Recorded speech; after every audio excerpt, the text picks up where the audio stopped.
Good evening. Good evening, everyone.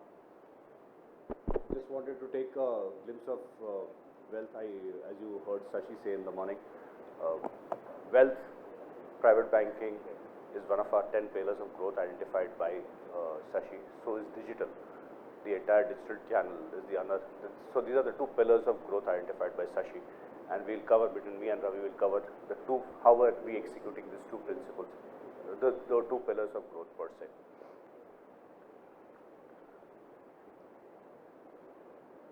How does it work?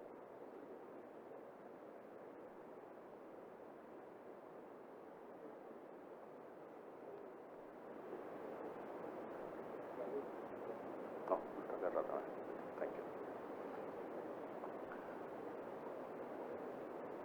Last year has been a good year for us. We actually got recognized by three leading magazines. One is the Financial Times, the other is Euromoney, third is Asia Money. They all recognize us for the work we have done on wealth. Specifically, just to take you through what active AUM we manage. We manage close to an active AUM between MFs and alternatives of about close to 1 lakh crores. This is the first time we are disclosing some of these numbers in public domain. This is just to give you a picture of what we manage per se. Our AUM growth is about 23%. We enjoy a market share of close to 5%.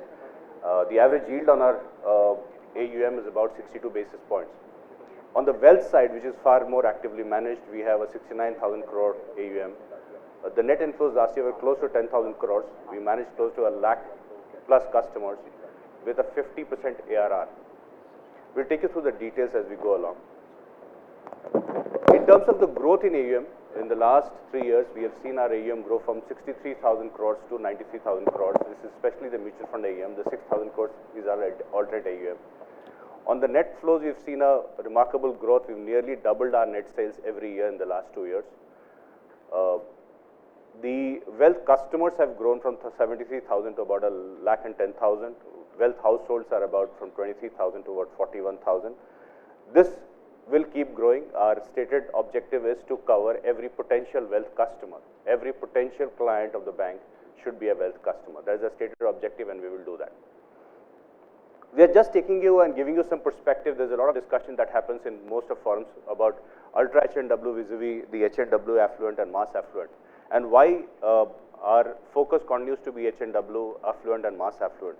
So if you look at this is a McKinsey slide actually. We have taken it and is a McKinsey research. 83 to 85% of the market is basically between the HNW affluent and mass affluent across Asia. I want to pause here. This is the kind of market we are talking about across Asia, where 83 to 85% of the market is largely between HNW affluent and mass affluent, and growing. And the incremental revenue, if you see, from a revenue perspective also, 90% of the revenue, incremental revenue, comes from this segment, which is one of the reasons why it is one of our pillars of. So what are we doing here? We have focused on B30 cities. We'll take you through the rationale of why we are doing B30 cities. We have increased our RM strength to about 600 RMs. The FY22 number, exiting number is 542. We are currently about 600, going to about 1,000 by March 23. We are doing in-house skill building completely because given the kind of RM strength we are looking at to build over the FY23, 24, 25, we don't think we will have available professionals. So most of the skilling is being done internally. As a part of the MD mandate, we were looking to reach out to 100% of our managed customers within a period of 36 months. We are following a portfolio management approach. We will show you why we are following that approach.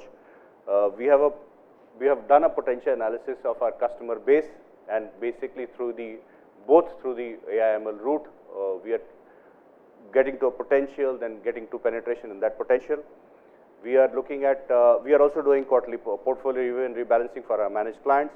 On the technology side, we are moving from InvestTrack, which used to be our earlier application, to a Finacle plus Valuefy application. Some of you, if you are our customers who have experienced this particular application, the reports are coming which are far more detailed in nature. You will see this complete DIY reports being available by this quarter, because this is under implementation per se. As Sampath mentioned, 98% of 98% of all this is completely digital, and there's a fair bit of analytics and AI involvement here. We continue to commit ourselves to a very open architecture. Most of the stuff is non-proprietary in nature. We are also committed to doing a right client, right product offering. Sampath also spoke about that as a part of our practice, that we will have a right client, right product offering. This also, the recommendations are further the pharma model. I'll take you through what we are doing on the recommendation side. So just from a geography expansion, this is the first part of our pillar. We have moved from to about 831 locations per se, where we are offering wealth services today, which basically comprises of hubs of 79 and the spokes of 759. So people are based in 80 locations physically, but they travel across to cover another 759 locations. As the mandate from the board, from MD, is to cover about 1,000 locations, and we are committed to doing that as well. We are going into working with Arvind's team. We are working at cluster level planning, cluster level engagement. It is getting into that level of granular execution. MD spoke in the morning about our focus on granular execution. We are going to cluster level execution on as far as this is concerned. Obviously, we spoke about the intensive training which is involved in training our people as well. This is a number which is shared by a lot of wealth firms. Leave you to guess what people share. But this is our growth in ARR. We started with 39% ARR. We are currently at 50%. This is essentially comprising trail income coming from our mutual fund, alternates, and our broking clients. We moved to an ARR based just to get away and prove to you that the transactional nature of the business was already continuing in various other wealth outfits. We have moved away from the transactional to a relationship-based model completely. And the moment we move to a relationship-based model, you can see the jump in net sales we have seen. 10,000 crores of net sales is what some of the top wealth firms have recorded in last year as well.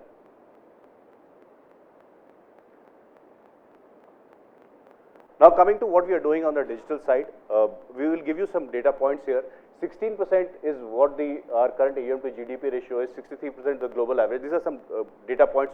I'll leave it, these are publicly available data points, but far more important is that we are wanting to invoke through our digital platform our 6,000 branches, get into tier 2 cities, do end-to-end digital onboarding, have an intuitive UI UX, goal-based investing, model portfolios, and understand the customer closely from a risk profiling perspective.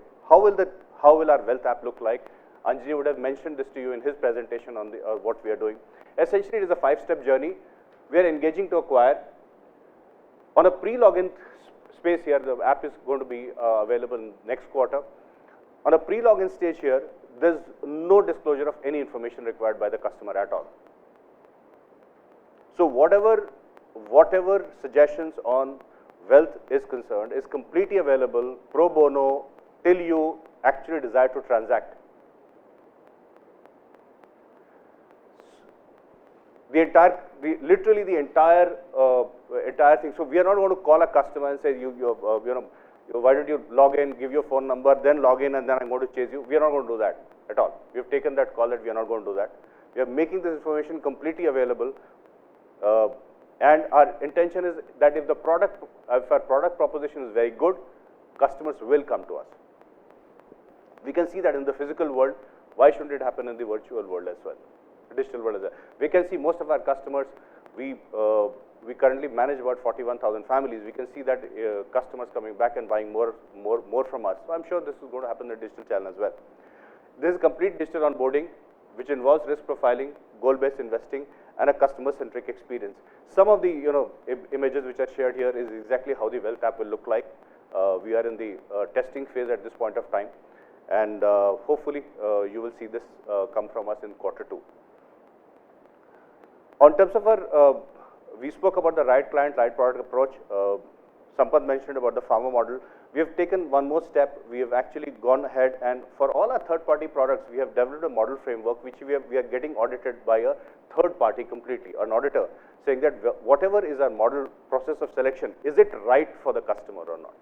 So we are evaluating even the scoring model and getting it audited, because ultimately we are custodian for our clients per se. Second thing we are doing is, in terms of allocations, we continue to follow the open architecture.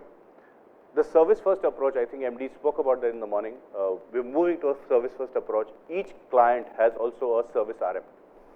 An RM which the client can reach out to you at 24/7, literally. And we spoke about the fact that it is a holistic offering per se. We wanted to give you, this is again an information which has not been publicly disclosed now, but we'll give you this information at this stage. We managed close to about 36 lakh crores in our total demat balances, out of which a customer that transacts at least once a year is 8 lakh, that AUM is 8,52,000 crores. And out of that, 89% do transact at least once a year. So just to correct myself here, 8,52,000 is a retail customer base which holds with us, out of which 89% do transact at least once a year in their folios. So by the same metric at which other wealth firms quote AUM, if we were to quote AUM, you can estimate what kind of AUM we are talking about.